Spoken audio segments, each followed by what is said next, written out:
तो बिहारी जी हैं जी। जो कि संतान के देवता हैं। जी। कलयुग में अगर जैसे कोई परेशान है, जिसके पास संतान नहीं है, जी। ठीक है, वो आके यहाँ मन्नत मांगे तो उसकी मन्नत पूरी होती है। जी। मैं भी उन्हीं भक्तों में से एक हूँ, जो कि मैं 1 साल पहले यहाँ पे आया था, ठीक है। बाबा से मन्नत मांगी थी यहाँ पे, ठीक है, पूजा अर्चना की। उसके बाद मुझे जो मैंने मांगा वो फल मुझे मिला, ठीक है। अब मैं उसकी भगवान से कामना करने आया हूँ कि जो भगवान मैंने मांगा आपने दिया है, धन्यवाद कहने आया हूँ, ठीक है। ये तो मैं स्वयं भगत भोगी हूँ, लेकिन इंडिया में से जन कहाँ से, मतलब ऑल इंडिया में से लोग यहाँ पे आते हैं। जी। बहुत बड़ी मान्यता है शांतनु बिहारी जी की, ठीक है भैया जी।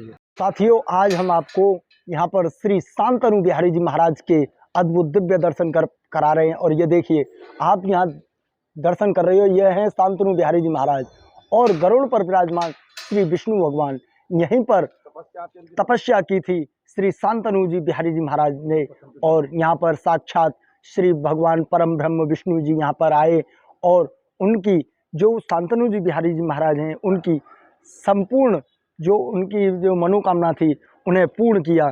तो ऐसे ही आपको हमने दिव्य दर्शन करा रहे हैं श्री शांतनु जी बिहारी जी महाराज के।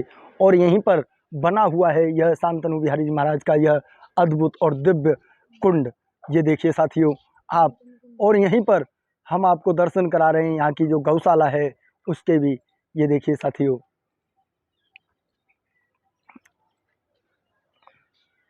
यहाँ पर आप देख पा रहे हो, यहाँ पर ये कदम के वृक्ष भी हैं। ये देखिए साथियों, और यहाँ पर जो टीला बना हुआ है यह बहुत ही प्राचीन। ये देखिए साथियों, राधे राधे। आज हम आपको यहाँ शांतनु बिहारी जी महाराज के आज आपको अद्भुत दिव्य दर्शन कराने लेकर आए हैं।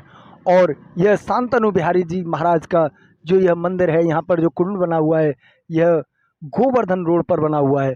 आपको यह रास्ता दिख रहा है, यह रास्ता आता है मथुरा से, गोवर्धन चौराहे से होते हुए, और यही रास्ता सीधे गिरिराज जी महाराज के लिए जाता है। और यह रास्ता आप देख रहे हो, यह गोवर्धन जी के लिए जाता है। और यहीं बीच में मध्य में यहाँ शांतनु बिहारी जी महाराज का यह बहुत ही प्राचीन मंदिर है। तो आइए साथियों, आज हम आपको लेकर के चलते हैं श्री शांतनु बिहारी जी महाराज के अद्भुत और दिव्य दर्शन कराएंगे। और आप जब सतोहा गांव में आते हो तो यहीं पर मध्य में ही, जब हम गोवर्धन जी के लिए जाते हैं तो यहीं मध्य में यह शांतनु बिहारी जी का मंदिर पड़ता है। आप देख पा रहे हो, ये देखिए जो हम यह टीले पर दिखाई दे रहे हैं, यही है शांतनु बिहारी जी महाराज का मंदिर। और यहीं बिल्कुल पास में ही मंदिर के नीचे ही यह अद्भुत यहाँ पर एक कुंड भी है। आज हम आपको ऐसे दिव्य दर्शन कराएंगे। ये देखिए यहाँ पर यह कुंड है शांतनु बिहारी जी महाराज का। आप ये देख पा रहे हो शांतनु कुंड। तो यहीं पर ये देखिए शांतनु बिहारी जी महाराज का यह बहुत ही प्राचीन मंदिर है। और यहीं पर बहुत ही प्राचीन यह कुंड भी है। ये देखिए साथियों, अब हम आपको दर्शन करा रहे हैं शांतनु कुंड के। ये और यहीं यह महाराज शांतनु जी महाराज का यह अद्भुत मंदिर। साथियों, आज हम आपको श्री शांतनु बिहारी जी महाराज के ऐसे दिव्य और दर्शन कराने लेकर आए हैं। तो आइए साथियों, हम आपको दर्शन कराएंगे आज श्री शांतनु बिहारी जी महाराज के। ये आप देख रहे हो श्री बलराम जी और श्री महाप्रभु श्री कृष्ण भगवान की अद्भुत महिमा के बारे में आज हम आपको दिखाना और बताना चाहेंगे।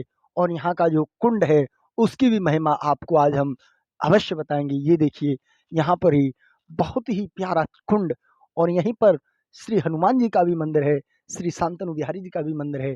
तो आइए आज हम आपको श्री कृष्ण बलराम मंदिर में श्री शांतनु जी बिहारी जी महाराज सतोहा में जो विराजमान हैं, आज वहाँ के आपको अद्भुत दिव्य दर्शन कराने लेकर आए हैं। तो आइए साथियों, हम आपको दर्शन कराते हैं श्री बिहारी जी महाराज के। और आज हम आपको यहाँ की जो महिमा है उसके बारे में भी संपूर्ण जानकारी देंगे। ये देखिए कितना सुंदरता यहाँ का, जो यहाँ की जो महिमा है उसके बारे में भी आपको ज़रूर अवश्य यहाँ के जो महासेवायक हैं उनके मुखारविंद द्वारा, श्रीमुख द्वारा आपको यहाँ की महिमा का वर्णन सुनाते हैं और आप दर्शन कर पा रहे हो श्री बिहारी जी महाराज के। तो आइए साथियों, तो प्रभु जी यहाँ पर ये ठाकुर जी का, बिहारी जी का, संतनु बिहारी जी का मंदिर बना हुआ है और इसके चारों तरफ जो कुंड है उसकी क्या महिमा है और क्या यहाँ पर शांतनु जी महाराज जी ने किस प्रकार यहाँ पर तपस्या की, उसके बारे में आप हमें पूरी जानकारी दें और बताएं। ठीक है। कुंज बिहारी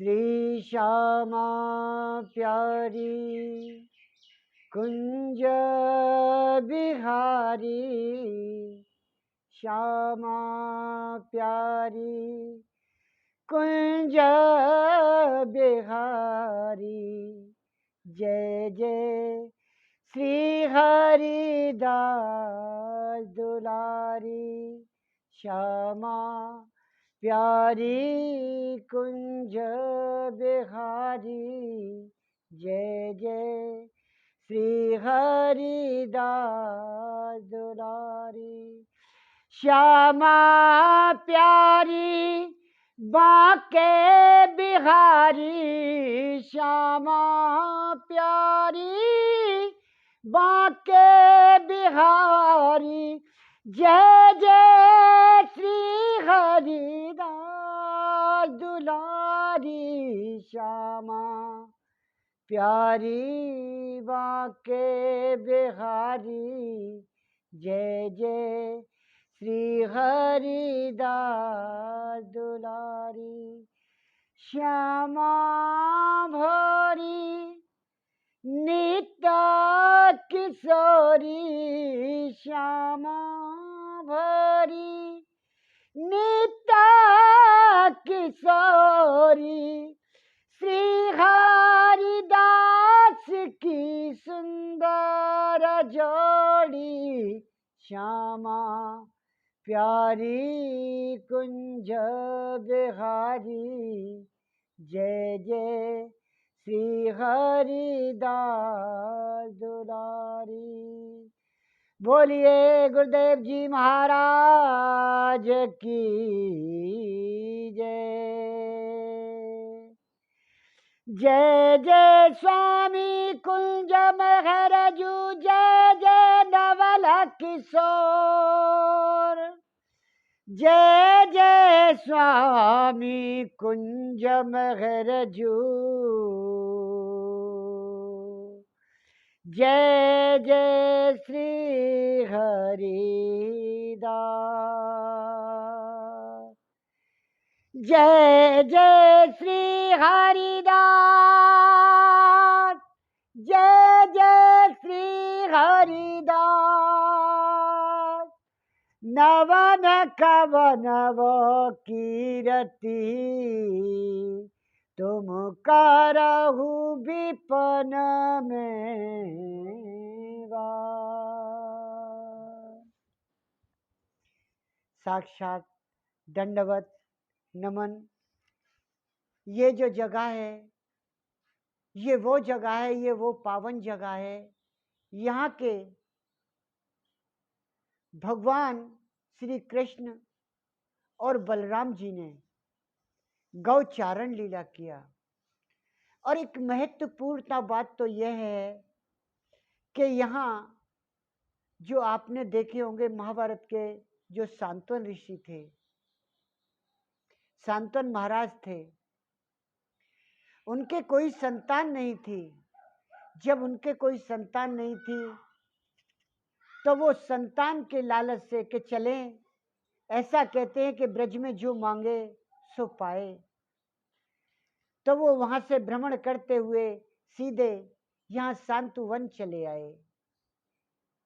ये जो आपने जगह देखी थी ऊपर, अभी बिहारी जी के मंदिर पे गए थे, वो जगह जो आपने देखी थी वो शांतनु बिहारी जी हैं। उनका शांतनु बिहारी जी नाम क्यों पड़ा, किस लिए पड़ा? क्योंकि शांतनु राजा ने यहाँ आकर के 60,000 वर्ष घोर तप किया। उस तपस्या के कारण स्वयं चतुर्भुजी रूप में भगवान श्री कृष्ण ने उन्हें दर्शन दिए और कहा कि हे शान्तनु, तेरी क्या इच्छा है, तुझे जो मांगना है वो मांग ले।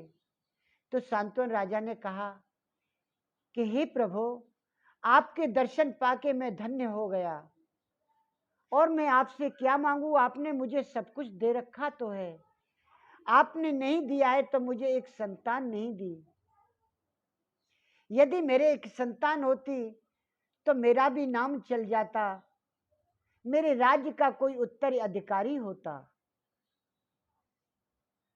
तो भगवान ने यह बात सुनकर के मुस्कुराए और कहा, हे शान्तनु, मैं तुझे ये वरदान देता हूं कि तेरे ऐसा वीर प्रतापी पुत्र पैदा होगा जो कि 3 लोक 14 भवन के अंदर तुम्हारा नाम प्रकाशित करेगा। जब आप देखेंगे यहाँ की महिमा, तो गंगा महारानी के साथ शान्तनु राजा ने विवाह किया। जब शान्तनु राजा ने गंगा महारानी के साथ में विवाह किया, लेकिन गंगा महारानी ने उनसे पहले एक वचन ले लिया, यदि आप मुझे रोकेंगे या मुझे टोकेंगे तो मैं आपका साथ छोड़ करके चली जाऊंगी। शान्तनु राजा ने भी उनको वचन दिया कि मैं आपको वचन देता हूं कि मैं कभी भी आपको रोकूंगा नहीं, ना मैं आपको टोकूंगा, आप मेरे साथ विवाह कर लीजिए। तो गंगा महारानी ने और शान्तनु राजा ने यही विवाह किया था। जब उनके ये सामने सामने जो आप देखेंगे, ये हैं स्वामी बल्लवाधीश महाप्रभु, ये उनकी घोर बैठक है, यहाँ के गुप्त बैठक है ये, क्योंकि यहाँ जो आता है वो अपने जैसे मांगे वो पाता है। क्योंकि ये शान्तनु बिहारी जी बहुत ही निराले हैं। ये शान्तनु बिहारी जी 84 कोस का चौथा पड़ाव है, लेकिन कहा गया इसको तीसरा है, लेकिन ये चौथा पड़ाव है। इसलिए भगवान श्री कृष्ण ने उनको वरदान देने के बाद उनके पहला पुत्र हुआ गंगा महारानी के, वो भी उन्होंने जल में प्रवाहित कर दिया। जब दूसरा पुत्र हुआ तो वो भी उन्होंने जल में ही प्रवाहित कर दिया। ऐसे ही गंगा महारानी के 7 पुत्र हुए और 7 ही पुत्र उन्होंने जल में प्रवाहित कर दिए। शान्तनु राजा के हृदय को बड़ा दुख हुआ। उन्होंने कहा कि भगवान श्री कृष्ण ने मुझे पुत्र का वरदान दिया और 7 पुत्र हुए मेरे, और गंगा ने 7 पुत्रों को जल में प्रवाहित कर दिया। लेकिन शान्तनु राजा यह नहीं जानते थे कि वो 7 वसु थे, वो 7 वसु थे, क्योंकि गंगा महारानी को इस पृथ्वी लोक तक लाने में उन्होंने ही मदद की थी।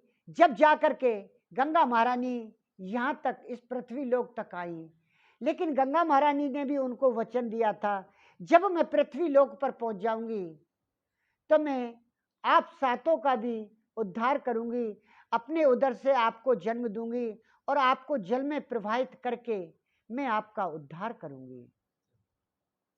तो यहाँ शान्तनु राजा ने जब 8वें पुत्र की बारी आई तो शान्तनु राजा ने जैसे ही गंगा महारानी उनको लेकर के चली, लेकिन गंगा महारानी वाकई उस 8वें पुत्र को शान्तनु के दिल लिए देने के लिए जा रही थी। लेकिन शान्तनु राजा बोले कि ये मेरे 8वें पुत्र को भी जल में प्रवाहित कर देंगी। इसलिए उन्होंने उनको रोका और टोका, कहा गंगा ये क्या कर रही हो आप। तो गंगा महारानी ने पीछे मुड़ के देखा कि महाराज आप, कि हाँ मैं, आपने मेरे 7 पुत्रों को जल में प्रवाहित कर दिया और इस 8वें पुत्र को भी लेकर के जा रही हो। कि नहीं महाराज, इस 8वें पुत्र को तो मैं आपके पास ला रही थी, क्योंकि जिन्हों को मैंने जल में प्रवाहित किया था वो तो 7 वसु थे, उनको मैंने वचन दिया था कि मैं आपका उद्धार करूंगी। और फिर मैंने आपको रोका, तुमने मुझे रोका भी और तुमने मुझे टोका भी, फिर भी मैं 8वें पुत्र को आपको देने के लिए आ रही थी। उन्होंने कहा कि ये पुत्र लीजिए, ये 8वां पुत्र आपका पुत्र है, लेकिन मैं ये पुत्र मैं आपको आज से 5 वर्ष बाद दूंगी। तो गंगा महारानी उस पुत्र को लेकर के और वहां से चल दी और सांतवन राजा से कहा कि आज से मेरा तुम्हारा कोई रिश्ता नहीं, तुम अपने रास्ते और मैं अपने रास्ते। जब 5 वर्ष पूरे हो जाएंगे तो मैं इस पुत्र को आपको देने के लिए आ जाऊंगी। तो पहला उस पुत्र का नाम क्या पड़ा? पहला नाम उसका पड़ा गंगा पुत्र। गंगा पुत्र। जब 5 वर्ष पूरे हो गए तो गंगा सांतवन राजा को वह पुत्र वापस करने के लिए आई, देने के लिए आई कि लीजिए महाराज, आप इस पुत्र को लीजिए, ये आपका पुत्र है। तो सांतवन राजा के हृदय को बड़ा ही खुशी हुई, वो बड़े ही उत्साह हुए और कहा आज मेरे जीवन धन्य हो गया, जो कि मैंने अपने पुत्र के दर्शन किए, वहां मैंने चतुर्भुजी भगवान के दर्शन किए। तो सभी ब्राह्मणों को बुलाया, साधुओं को बुलाया, पूछा कि हे महाराज, आप साधु ब्राह्मण हो, आप इतनी कृपा करके इस बच्चे पे कीजिए कि इसका नाम संस्कार कीजिए। तो सांतवन राजा ने सभी ऋषि मुनियों महात्माओं के चरण स्पर्श करके और उनको आज्ञा दी कि आप नाम उच्चारण कीजिए। तो सबसे दूजा नाम पड़ा, उनका दूजा नाम पड़ा देवव्रत। उनका दूजा नाम पड़ा देवव्रत। जब उनका देवव्रत नाम पड़ा तो वो क्यों पड़ा उनका देवव्रत नाम? कि वो 5 वर्ष के ही गौ, ब्राह्मण, इन पर, साधुओं पर रक्षा किया करते थे और अपने राज्य में ये देखा करते कोई भूखा तो नहीं है, कोई प्यासा तो नहीं है, किसी पर कोई परेशानी तो नहीं है। वो बचपन से ही उनका ये शौक था, इसलिए उनका नाम देवव्रत पड़ा। एक दिन सांतवन राजा घूमने के लिए निकले तो घूमते घूमते एक नदी किनारे पहुंचे। वहां सती को नौका विहार करते हुए देखा। जब नौका विहार करते हुए देखा तो उन्होंने कहा कि वाह, अति सुंदर कन्या है। लेकिन उसके देख करके उनसे बोले, सुनो जरा, मैं आपसे कुछ कहना चाहता हूं। वो नौका को लेकर के किनारे आई कि कहो, क्या कहना चाहते हो? कि मैं आपके साथ विवाह करना चाहता हूं। कि आप हो कौन? कि मैं सांतवन हूं। फिर ठीक है, मैं आपके साथ में विवाह नहीं कर सकती। क्यों नहीं कर सकती मेरे साथ विवाह? मैं इसलिए आपके साथ में विवाह नहीं कर सकती क्योंकि मैंने तो यह प्रतिज्ञा की है कि मेरे उदर से जो संतान जन्म लेगी वही राज्य की उत्तराधिकारी होगी। लेकिन आपके तो पहले से ही पुत्र है और वो उस पुत्र का आपके राज्य के अंदर पूरा नाम है। फिर भला मेरा पुत्र उस राज्य का उत्तराधिकारी कैसे हो सकता है, कैसे बन सकता है? इसलिए मैं आपके साथ विवाह नहीं कर सकती। ऐसा सांत्वन सुन करके अपने महलों के लिए वापस आ गए, अपने राज्य के लिए वापस आए और आकर के उदास रहने लगे। एक दिन देवव्रत पूछे कि पिताजी, जैसे आपका हर समय चेहरा एक फूल के समान खिलता रहता था, लेकिन आज वही चेहरा मुरझाया मुरझाया क्यों है? क्या कारण है? क्या कोई आपको परेशानी है या कोई बीमारी है या किसी चिंता ने आपको घेरा है? तो मुझे बता दीजिए, ऐसी कौन सी बात है जिसको कि मैं पूर्ण नहीं कर सकता? मुझे तो ठाकुर जी ने पहले से ही अखे वरदान दे रखा है कि मेरी तो इच्छा मृत्यु है। मैं तो जो चाहे, आप चाहें, वो मैं आपके लिए कर सकता हूं। कि तो फिर ठीक है बेटा, मैं आपको बताता हूं कि मैं एक कन्या के साथ विवाह करना चाहता हूँ और वो मेरे से इनकार करती हैं, कहती हैं कि मैं आपके साथ विवाह नहीं करना चाहती। मेरी ये प्रतिज्ञा है कि मेरे उधर से जो संतान जन्म लेगी वही राज्य की उत्तराधिकारी होगी। तो फिर ठीक है, मैं आप पिताजी आपको वचन देता हूं कि मुझे राज्य का कोई परवाह नहीं, ना मुझे पहले लोभ था ना अब कोई लोभ है।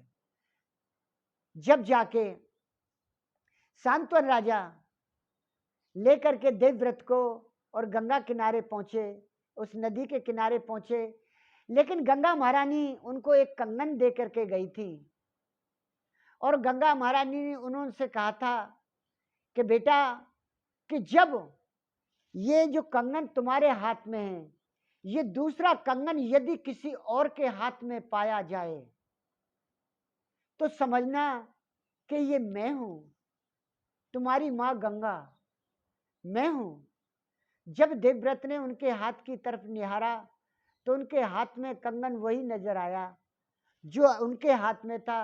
तो वो कहने लगी कि मेरी माँ ने मुझसे ये कहा था कि जो दूसरा कंगन किसी के हाथ में पाओ वो तुम्हारी माँ है, तो मेरी माँ ही है ये, और कोई नहीं। कि माँ आप मेरे पिताजी के साथ में विवाह कर लीजिए, कि पुत्र आपके होते हुए मैं विवाह नहीं कर सकती। कि क्यों? कि आप राज्य के उत्तराधिकारी होंगे। कि माँ मैं आपको वचन देता हूँ, मैं आपको वचन देता हूँ कि मुझे राज्य का कोई लोभ नहीं, कोई लालच नहीं, मुझे राज्य के लिए कोई लालच नहीं, मैं राज्य नहीं करूँगा। जो आपके उधर से जो संतान जन्म लेगी वही राज्य की उत्तराधिकारी होगी। मैं वचन देता हूं तुमको कि नहीं पुत्र, अगर आप राज नहीं करोगे तो आपकी औलाद राज करेगी, आपकी संतान राज करेगी, वो तो राज करेगी ना। कि तो फिर आपको मेरे विवाह का डर है कि मैं विवाह करूंगा। तो माँ मैं आपको यह भी वचन देता हूं, ये मैं भीष्म प्रतिज्ञा करता हूं, ये मैं भीष्म प्रतिज्ञा करता हूं कि मैं जन्म जन्म तक विवाह नहीं करूंगा, आजीवन अपने राज्य की सेवा करूंगा और अपने माता पिता के चरणों की सेवा ही करूंगा। ऐसी मैं भीष्म प्रतिज्ञा करता हूं। उस दिन से उनका नाम तीसरा देव व्रत के बाद उनका नाम पड़ा भीष्म, उनका नाम पड़ा भीष्म। लेकिन कथा तो वो महाभारत वाली ही है, मैं आपको कहाँ तक सुनाऊंगा। लेकिन जो यहाँ की महत्वता है वो कि जिसके कभी संतान नहीं होती, जिसके कभी संतान नहीं होती, वो जोड़े के साथ यहाँ आए और सांत्वन बिहारी जी के चरणों में नमन करने के बाद, उनके चरणों के दर्शन करने के बाद वो इस सांत्वन कुंड में आकर के स्नान करे, जोड़े के साथ वो स्नान करे। तो फिर और जाकर के बिहारी के चरणों में, जाकर के बिहारी जी के चरणों में उल्टे गौ के गोबर का जाकर के पिछवाड़े पीछे सांत्वन बिहारी जी के जाकर के गोबर का सतिया लगाए तो 1.25 साल के अंदर उनको निश्चित जो उन्होंने मांगा है वो उनको निश्चित प्राप्त होता है। और पुत्र देने में तो ये सबसे पहले हैं। लेकिन बोलिए सांत्वन बिहारी लाल की जय। जो यहाँ सच्चे दिल से आए, जो मांगे वो पाए, ये वो सांत्वन बिहारी जी हैं। हाँ, ये सांत्वन बिहारी जो नाम पड़ा वो इसीलिए पड़ा कि सांत्वन राजा को जो वरदान दिया था, इसलिए कि प्रभु मुझे कुछ नहीं चाहिए, तो वो उन्होंने कहा कि तुमको नाम दिए देता हूँ मैं सांत्वन, पहले तेरा नाम आएगा यहाँ इस सांत्वन वन के अंदर, पहले तेरा नाम आएगा उसके बाद मेरा नाम आएगा। इसलिए इनको कहते हैं सांत्वन बिहारी। यहाँ की सबसे लीला न्यारी, क्योंकि यहाँ भगवान श्री कृष्ण और बलराम जी ने और उनके अन्य सखाओं ने गौचारण लीला किया। यहीं आकर के गौओं के लिए जलपान कराते थे और इन्हीं वृक्षों के नीचे आकर के वो बैठ जाते थे और मुरली बजाया करते थे। इसलिए यहाँ शांति लेने के लिए आप आज भी आएंगे, आज भी आप आएंगे तो आपको वही नज़ारा देखने के लिए मिलेगा जो सांत्वन वन का था। लेकिन ये तो प्राचीन बहुत सी चीज़ें जो यहाँ से लापता हो गई हैं। ये 300 साढ़े 300 गऊ हैं जो कि भगवान श्री कृष्ण के नाम पर हैं। सांत्वन बिहारी जी ऊपर जो आप मंदिर देख के आए उनके महंत जी के द्वारा है। ये कृष्ण बलराम का मंदिर है जो ऊपर से मान्यता मांग करके फिर यहाँ आकर के बैठक करता है। जो 5 मिनट यहाँ आकर के बैठता है वो भगवान के चरणों से मुंह मांगी जो चाहे वो पाता है। दौलत, शौहरत, नाम, नौकरी ये सभी देना इनका परम कर्तव्य है। इसीलिए सबके हृदय को शांति देने के लिए ये सांत्वन वन है, सांत्वन बिहारी हैं। बोलिए सांत्वन बिहारी लाल की जय। जय जय श्री राधे, जय जय श्यामा श्याम,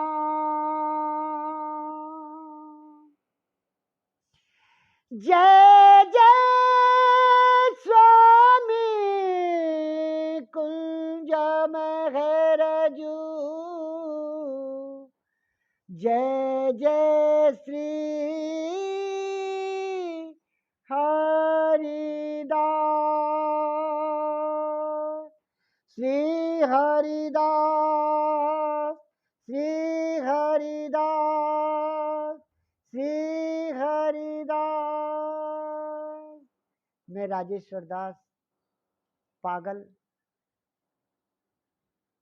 कृष्ण बलराम मंदिर का सेवक हूँ।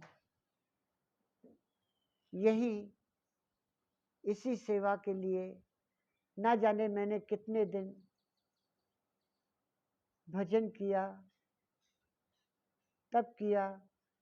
टटिया स्थान के अंदर प्रभु के चरणों में रहा, फिर रसिक धाम में वहाँ भी प्रभु जी के चरणों में ही रहा मैं। फिर श्री हरदास आश्रम जो मेरे गुरु रसका जी हैं, मैं उनके लिए उनके चरणों में साक्षात दंडवत करता हूँ, नमन करता हूँ, क्योंकि मेरे गुरु ही मेरे जीवन थे। मेरे भाई हैं चत्र विचित्र, मोनी शरण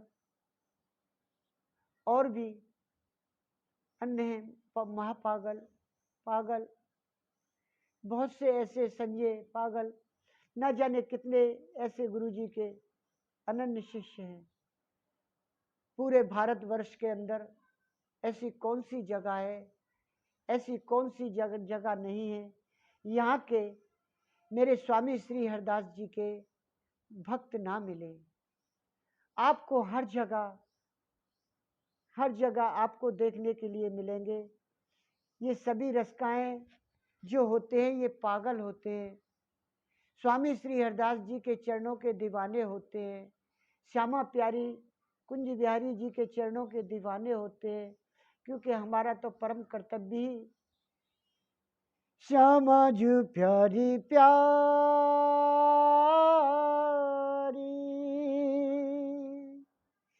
श्री कुंज बिहारी, श्यामा जी प्यारी प्यारी श्री कुंज बिहारी, जय जय श्री हरिदास से दुलारी, श्यामा जी प्यारी प्यारी श्री कुंज बिहारी,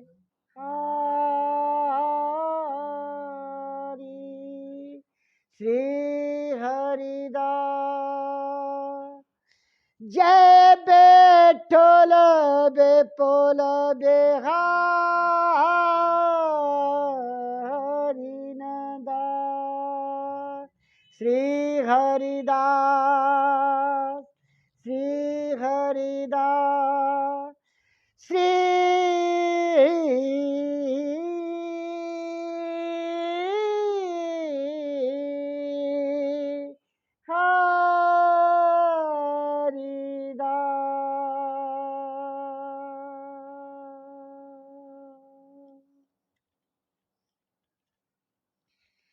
सभी भक्तों के लिए मैं बार बार नमन करता हूँ, दंडवत करता हूँ कि एक बार सांत्वन बिहारी जी के चरणों में जरूर दंडवत करें, नमन करें।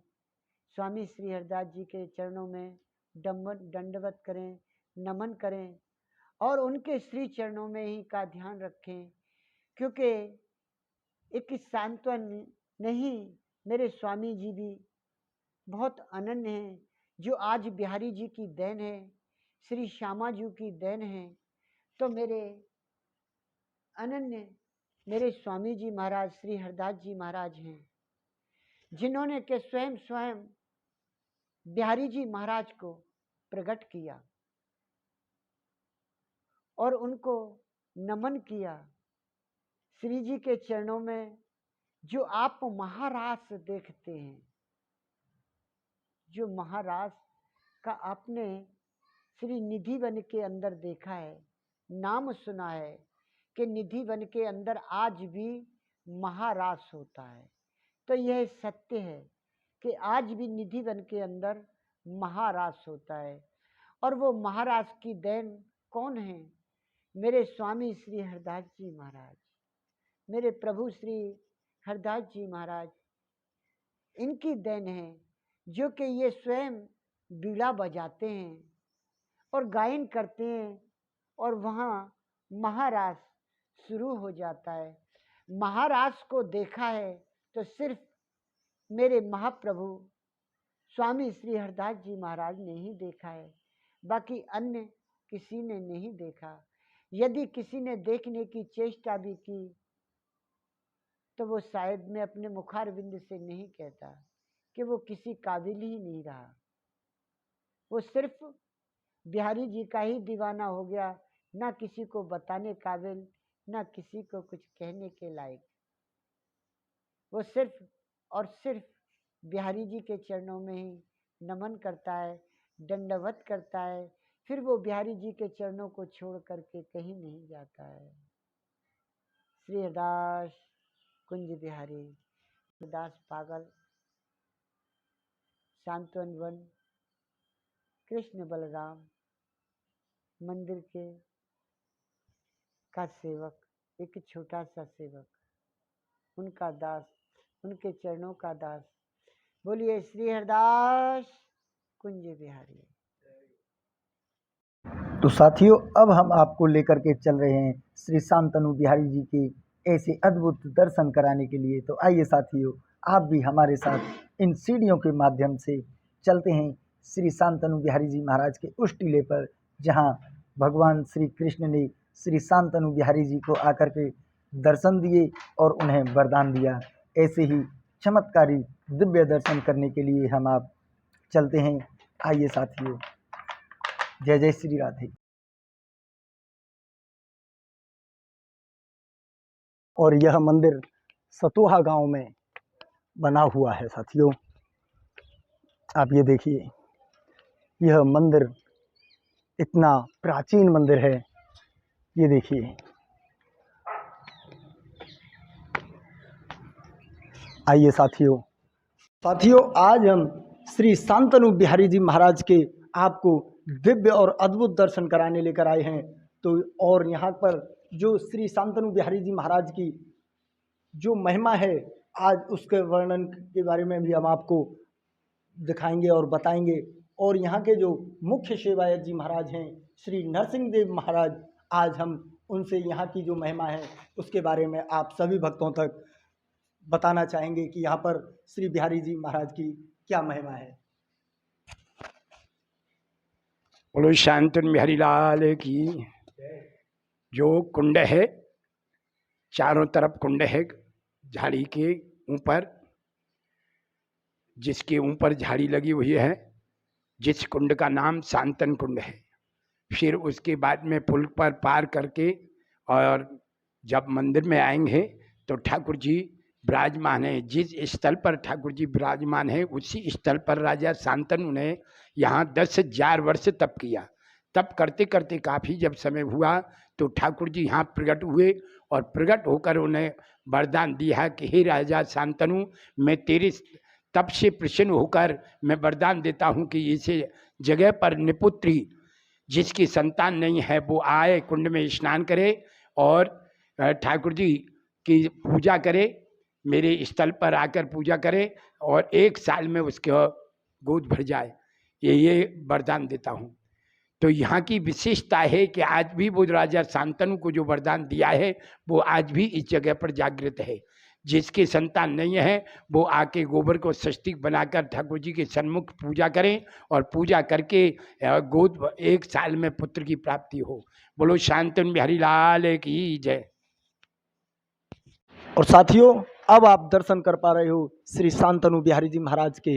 ये देखिए यहाँ पर अद्भुत यहाँ के दिव्य दर्शन हैं और यह मंदिर कुंड के चारों तरफ, यहाँ मंदिर के चारों तरफ कुंड बना हुआ है। ये देखिए, और यहाँ की जो महिमा है, अद्भुत दिव्यता है, इसके बारे में हम आपको दर्शन कराते रहेंगे और यहाँ के बारे में आपको पूर्ण जानकारी देंगे। तो आइए साथियों हमारे साथ और समस्त भक्तों के साथ आप भी श्री शांतनु बिहारी जी महाराज के दिव्य दर्शन करवा रहे हो। जय हो। और ये देखिए यहाँ पर समस्त शिव परिवार भी यहाँ पर विराजमान है। ये देख पा रहे हो आप, ये साक्षात श्री शंकर महादेव भगवान, ये गजानन जी महाराज और यहाँ पर श्री महामाई, और यहाँ के जो अद्भुत महिमा है उससे भी हम आपको यहाँ की। और ये देखिए यहाँ पर श्री बिहारी जी महाराज की परिक्रमा, आप हमारे साथ श्री शांतनु बिहारी जी महाराज की एक परिक्रमा अवश्य लगाएं, जिससे कि आपको भी यहाँ की परिक्रमा और श्री शांतनु बिहारी जी महाराज के आशीर्वाद प्राप्त हो। तो आइए साथियों, हम बिहारी जी महाराज की, शांतनु बिहारी जी महाराज की एक परिक्रमा लगाते हैं और समस्त भक्तों के साथ इस परिक्रमा को पूर्ण करते हैं। आप ये यहाँ पर देख पा रहे हो कि यहाँ पर जो भक्तजन आते हैं और अपनी मनोकामना प्राप्ति के लिए यहाँ पर एक शातिया बना के जाते हैं। आप यहाँ पर देख पा रहे हो कितने भक्तों ने यहाँ पर शातिये बनाए और अपनी मनोकामना प्राप्त की। तो आप भी साथियों यहाँ पर आएँ और एक शातिया बना करके और श्री ठाकुर शांतनु बिहारी जी महाराज से अर्जी लगा कर जाए, अरदास करके जाएं और अपनी मनोकामना अवश्य पूर्ण करें। तो यहाँ की यह महिमा है कि यहाँ शांतनु बिहारी जी महाराज, ये देखिए यहाँ की जो प्राचीनता है उससे भी हम आपको अवगत कराते हैं। ये देखिए साथियों, यहाँ ये गजानन भगवान कितने प्राचीन। आइए साथियों, हम आपको यहाँ की परिक्रमा पूर्ण कराते हैं और आप जय हो।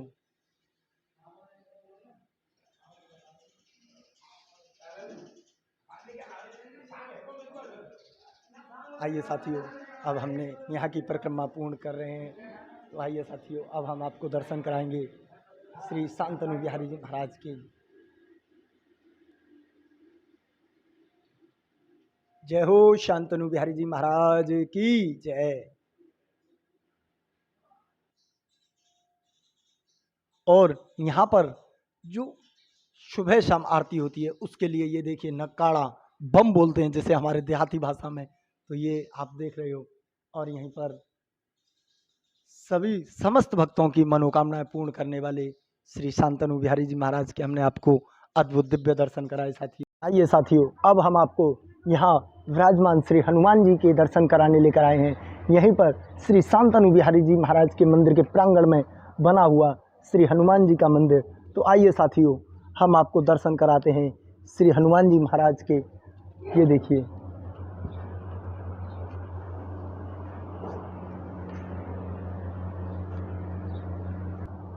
तो आइए साथियों, अब हम आपको लेकर के आए हैं श्री हनुमान जी महाराज के ऐसे दिव्य दर्शन कराने के लिए। तो आप भी हमारे साथ श्री हनुमान जी महाराज के दर्शन कर पा रहे हो और हम आपको दर्शन करा रहे हैं यहीं पर श्री राजा रामचंद्र, भगवान सीता माता, भैया लक्ष्मण भैया जी के साथ में, पूर्ण परिवार के साथ में। ये देखिए, जय श्री राम। और अब हम आपको दर्शन कराएंगे श्री हनुमान जी महाराज जी के। ये देखिए, बोलिए श्री बजरंगबली हनुमान जी महाराज की जय। ये देखिए, यहीं पर श्री शांतनु बिहारी जी महाराज के बिल्कुल प्रांगण में बने हुए हनुमान जी महाराज का यह दिव्य दर्शन आप कर पा रहे हो। जय हो, जय बालाजी महाराज की। और यहीं पर विराजमान श्री रामचंद्र भगवान, माता सीता जी और श्री लक्ष्मण जी महाराज जी के साथ में आप दर्शन कर पा रहे हो।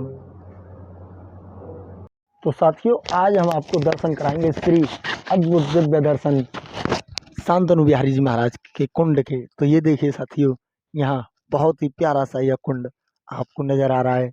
और यहीं पर ये देखिए, यहाँ पर कदम्ब के वृक्ष का पेड़ आप बहुत ही कम देखने को मिल पाते हैं, ऐसे कदम्ब के वृक्ष। और ये देखिए, बहुत ही प्राचीन यहाँ पर कदम्ब वृक्ष है, जिन पर भगवान श्री कृष्ण खेला करते थे। और इन्हीं जो कदम्ब के वृक्ष हैं, इन्हीं पर भगवान श्री कृष्ण भ्रमण करते और इन्हीं पर लीलाएं करते। आज ऐसे ही अद्भुत स्थान के हम आपको दर्शन करा रहे हैं, जो कि शांतनु बिहारी जी के नाम से यह कुंड जाना जाता है। तो साथियों, ये देखिए, और यहीं पर विराजमान श्री हनुमान जी महाराज के आपने दर्शन किए। ये देख पा रहे हो, यह है शांतनु वन, जो कि हमारे ब्रज 84 कोष की परिक्रमा में 12 वन हैं। उन्हीं में से यह एक वन श्री शांतनु वन है, जहाँ पर श्री शांतनु महाराज जी ने तपस्या की थी। तो साथियों, आज हम जिस कुंड के आपको दर्शन करा रहे हैं, श्री शांतनु बिहारी जी महाराज के मंदिर के नीचे यह बना हुआ कुंड है। इस कुंड की जो महिमा है, हम आपको बता रहे हैं कि इस कुंड में जो भी स्त्री स्नान करके और श्री शांतनु बिहारी जी महाराज के मंदिर के पीछे जा कर के वहाँ पर बना हुआ एक चबूतरा है, उस चबूतरे पर गोबर, गाय के गोबर से एक उल्टा सांतिया बनाती है। और जिस माँ को कोई संतान नहीं होती है, उस माँ को एक पुत्र की प्राप्ति होती है। तो यह वही कुंड है साथियों, जिसमें स्नान करके माँ अपने पुत्र की प्राप्ति करती है। जय जय श्री राधे। साथियों, आपने हमारा यह वीडियो पूरा देखा, उसके लिए हम आपको बहुत बहुत धन्यवाद। और साथियों, अगर हमारा यह वीडियो आपको पसंद आया हो तो इसे ज़्यादा से ज़्यादा शेयर करें, लाइक करें और हमारे इस चैनल को सब्सक्राइब करें। जय जय श्री राधे, बांके बिहारी लाल की जय। और साथियों, हम ऐसे ही ब्रज की लीलाओं के आपको अद्भुत दर्शन कराते रहेंगे और हम ऐसे ही आपको श्री बिहारी जी के अद्भुत दर्शन कराते ही रहेंगे। जय जय बांके बिहारी लाल की जय। जय श्री राधे, जय श्री राम, जय श्री श्यामा प्यारी।